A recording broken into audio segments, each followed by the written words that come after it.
People think that the Dominican Republic is cheap, and they're not wrong to think that because it is. Transportation is cheap. You can get places for $300 a month. Food is cheap too. But cheap doesn't mean that your money slows down. So what may feel cheap can still feel expensive, if you understand what I mean. And that's a part that a lot of people don't actually talk about until now. On paper, the Dominican Republic looks simple. The rent is lower than in the US, your daily expenses feel manageable, and you do the math before you come here and it all checks out. And then when you arrive, nothing immediately contradicts that because your groceries will be affordable, local food is cheap, and you can live here without luxury and be fine. So individually, nothing is actually expensive. And that's what makes this more confusing to people. What people misunderstand isn't the pricing, it's how life actually moves here, the rhythm of life. Because living cheap and spending slowly are two different things. In the United States, life is expensive, but it's predictable.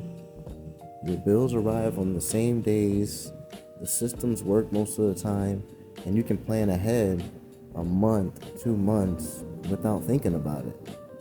But here, life is cheaper, but it's also less predictable. And without that predictability, it changes how you actually spend money. And not in huge ways, but in small, repeated ways. What I mean by that is when you get to the Dominican Republic, you have your money, and you're like, okay, I can spend more money now because everything costs cheaper. So you start going out more because you don't have to cook all the time. It's not always as convenient.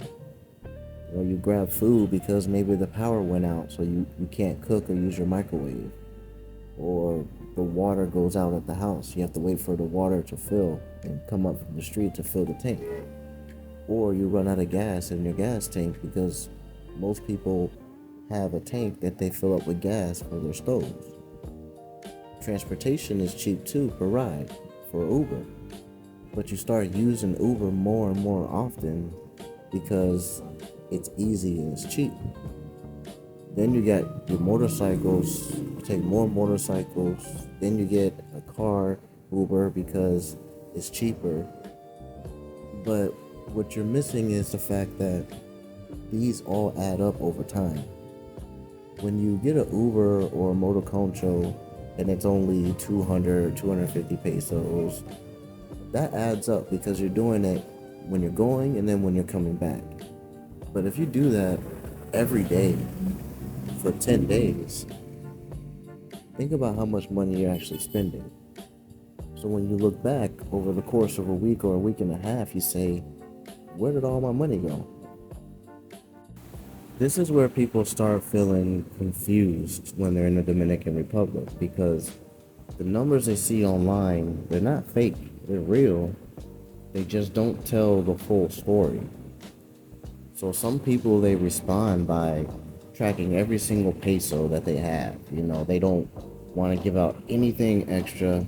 They are down to the peso when they're trying to budget. They become like hyper aware and calculating constantly their money. What others do is exactly the opposite. They stop paying attention altogether because they feel like everything is just cheap enough. And then you have those people who just feel like money keeps disappearing, even though nothing dramatic is happening. It's the same country, the same prices, but what it is different reactions to the same system. Nothing here is expensive by itself. What's expensive is the friction, and the friction costs money, if that makes sense. Because solving problems costs money, that's friction. Buying convenience costs money, your Ubers, your motoconchos, going to different hotels and stuff, that costs money, that's friction. Reducing your uncertainty costs money. And when life creates more friction, your money just moves faster. It's not because you're spending more, but you're spending more quickly. That's why when I show these apartments in Sosua and in Santo Domingo for $300, that is real. That is a real price. But after you move in, it may still not feel cheap once you actually live here. Because the rent isn't actually a lie. It's thinking rent is the whole story about moving to Dominican Republic. And I wanted to just make that distinction. Cheap countries aren't cheap the way people imagine they are. They're cheap to get here. They're cheap to point at. They're cheap in screenshots. But daily life isn't a screenshot. Daily life is motion. And your motion changes how you spend your money. That's why people feel like something is wrong. Because they didn't overspend, they didn't fail, and they didn't misunderstand the prices. But what they did misunderstand is the rhythm of life here in Dominican Republic. And people have to take that into account. Because living here teaches you that cheap is just a number. But how fast money moves is an actual system. And systems matter more than what the prices look like.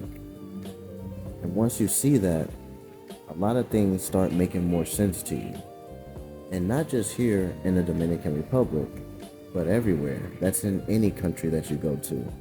That could be Colombia, that can be Brazil, that can be Thailand, it could be Dominican Republic. It applies everywhere. And that's the part that people don't explain when they talk about the Dominican Republic. And it's not because they're lying to you. I don't want people to think that I'm trying to call someone out or saying that they're lying.